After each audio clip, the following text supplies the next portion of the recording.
ഏറ്റുമാനൂർ വള്ളിക്കാട് മുഴുവനാക്കുന്ന ഭാഗങ്ങളിൽ തെരുവുനായയുടെ ആക്രമണത്തിൽ 10 പേർക്ക് കടിയേറ്റു. വെള്ളിയാഴ്ചയും ശനിയാഴ്ചയുമായി കൊച്ചുകുട്ടികളും ഒരു വയോധികനും ഉൾപ്പെടെ 10 പേർക്കാണ് കടിയേറ്റത്. കടിയേറ്റവരെ കോട്ടയം മെഡിക്കൽ കോളേജ് ആശുപത്രിയിൽ പ്രവേശിപ്പിച്ചു. ഏറ്റുമാനൂർ നഗരസഭയുടെ പരിധിയിലുള്ള വള്ളിക്കാട്, ക്ലാമറ്റം, മുഴുവനാക്കുന്ന്, മംഗളം, കുന്നുംപുറം, പുലിയിളമല പ്രദേശങ്ങളിൽ തെരുവ് നായ്ക്കളുടെ ശല്യം രൂക്ഷമാണെന്ന് വാർഡ് കൗൺസിലർമാരായ ബീന ഷാജി, തങ്കച്ചൻ കോണിക്കൽ എന്നിവർ പറഞ്ഞു.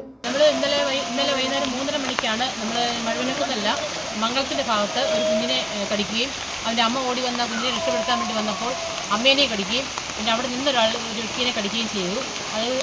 അത് കഴിഞ്ഞതിന് ശേഷം ഇതെങ്ങോട്ടാണ് ഓടിപ്പോയെന്ന് ആരും കണ്ടില്ല.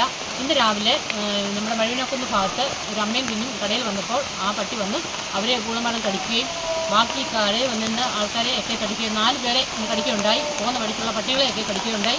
ഉടനെ തന്നെ പോലീസ് സ്റ്റേഷനെ അറിയിച്ചു. നമ്മുടെ മുനിസിപ്പാലിറ്റി നമ്മുടെ കൗൺസിലർമാരായ തങ്കത്തിനെ എല്ലാവരും ഞങ്ങൾ അറിയിക്കുകയുണ്ടായി. ഞങ്ങൾ 2 പേരും ഒരു സ്ഥലത്തുണ്ട്.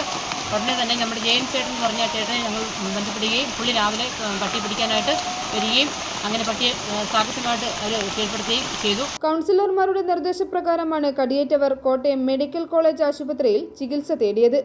എങ്കിലും കടിയേറ്റ വയോധികനെക്കുറിച്ചുള്ള വിവരങ്ങൾ ഇതുവരെ ലഭ്യമല്ലെന്നും ഇദ്ദേഹം ചികിത്സ തേടിയോ എന്ന കാര്യത്തിൽ സംശയമുണ്ടെന്നും കൗൺസിലർമാർ പറഞ്ഞു.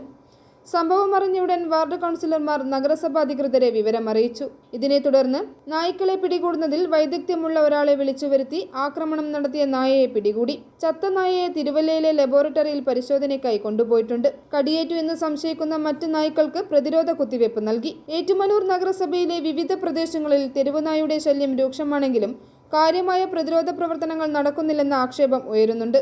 i4 news, Ettumanoor.